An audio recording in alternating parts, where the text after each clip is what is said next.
tenerte aquí con nosotros.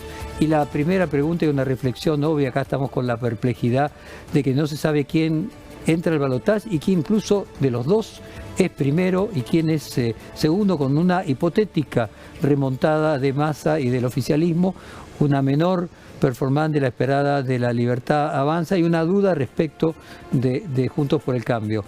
Contanos tus primeras impresiones, por favor. Mira, Jorge, mis primeras impresiones, que las enuncio más bien impulsada por tu pregunta, es quizás estamos asistiendo a una reconfiguración de las fuerzas ideológicas, no quiero decir políticas, sino de las fuerzas ideológicas y sociales de la Argentina. Cuando vemos cómo se ha distribuido el voto que hasta ahora conocemos, que es muy poco por el momento, vemos que las cosas se han repartido de un modo que no estábamos acostumbrados, gente de mi edad, que ya es avanzada, o de la tuya, que no lo es tanto, pero ninguno de los dos estábamos acostumbrados a esa distribución. Entonces me pregunto si esto está anunciando un futuro. Y no lo digo en un sentido terrible, si esto anuncia un futuro terrible, no. Sí, así como el sistema político de la Argentina se reconfiguró varias veces, y una de ellas a partir de las movilizaciones de la década del 30 y luego de la década del 40, si no está marcando esto la posibilidad de una reconfiguración, que no es política, sino que es ideológica y social.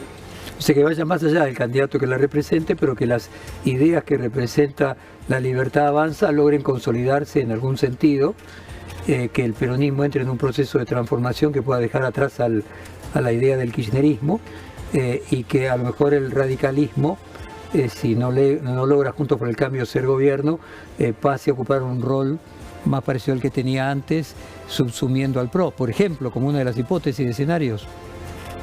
Y otra de las hipótesis es si no están surgiendo nuevas tendencias sociales, de nuevo, no digo ideológicas ni políticas sociales, si no están surgiendo nuevas necesidades en la población que vota en la Argentina, que no se ve expresada por ninguna de las anteriores, y que por eso a nosotros, que somos más viejos que la mayoría de esos votantes, a nosotros nos parecen inescrutables y caóticas. Un tema que veníamos hablando acá recurrentemente en la mesa de análisis es que en el pasado el nivel socioeconómico era predictor del voto. Digamos, la gente de clase media, los pitucos de la Recoleta, que decía recién, citaba aquí Daniel Montoya, que el gobernador de Córdoba había dicho en el momento que ganó, votaban claramente por un partido más conservador, y la gente de los lugares más humildes votaba por un partido más revolucionario, más o reformista, más cercano al comienzo del siglo por los radicales y la mitad del siglo por el peronismo. Esto se rompió y ahora el predictor de voto más seguro es la edad. En Milei se concentra la gente de menos de 40 años, por ejemplo, Juntos por el Cambio, la gente de más de 50 años, y en el caso de Massa atraviesa un poco como un híbrido el sector medio de edad. Esto obviamente tiene explicaciones científicas, que tiene que ver con la prolongación de la vida, por un lado, y con la diferencia de sensación de la temporalidad que produce la tecnología, que acelera la velocidad de la vida. Sí. Por un lado, es lo que vos decís sin duda, y por otro lado uno podría decir que las culturas que tenían proveniencia social, digamos que vos tenías una cultura que tenía un origen social en el sector social al cual pertenecían, esas también han hecho crisis.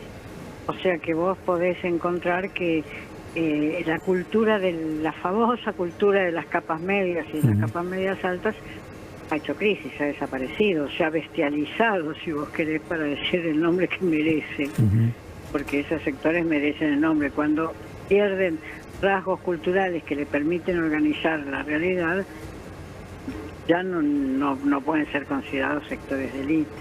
Y al mismo tiempo, de eso nos advierte la enseñanza, por otra parte, de nosotros, lo que cuentan maestros, profesores y directores como resultados de la enseñanza.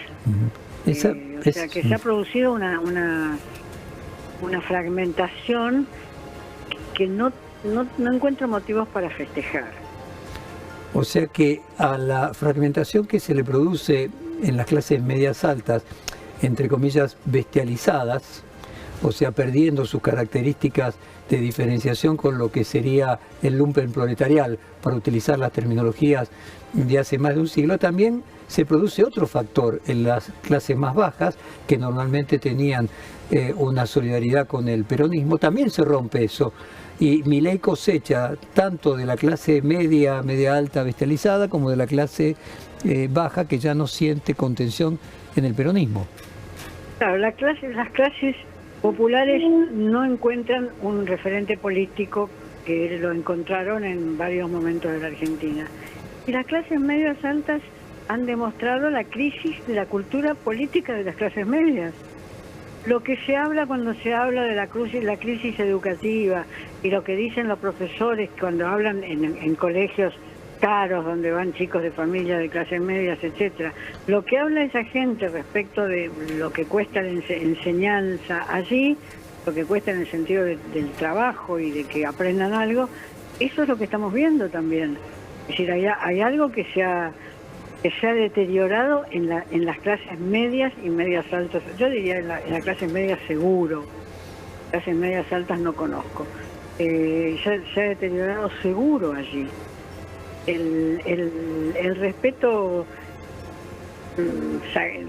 sagrado que se tenía por la enseñanza en las capas medias no existe más.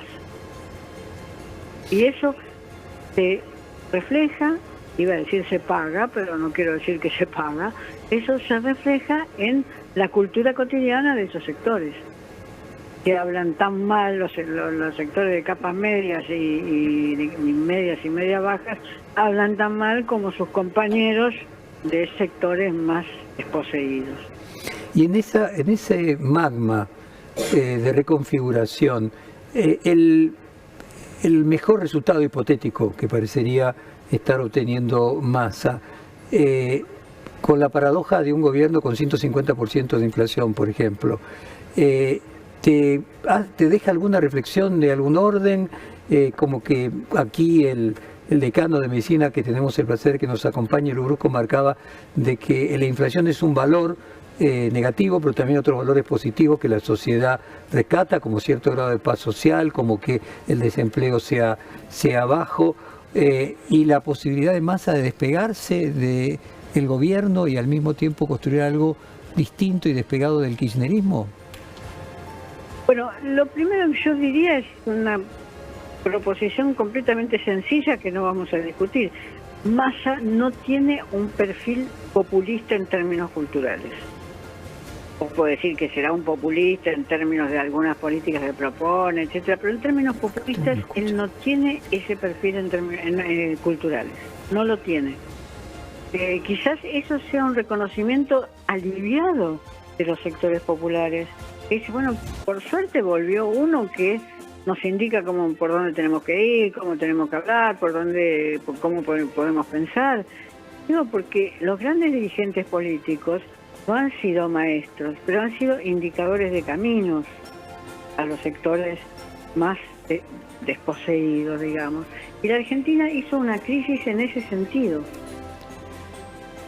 Beatriz, un placer. Carecemos de indicadores de caminos inteligibles, digamos. Beatriz, te decía, un placer del que no queremos abusar. Muchísimas gracias por este tiempo para con nosotros. Te pasamos un beso gigante. Igualmente, y un gran abrazo. Un gran abrazo. Y las redes sociales son adecuadas, digo,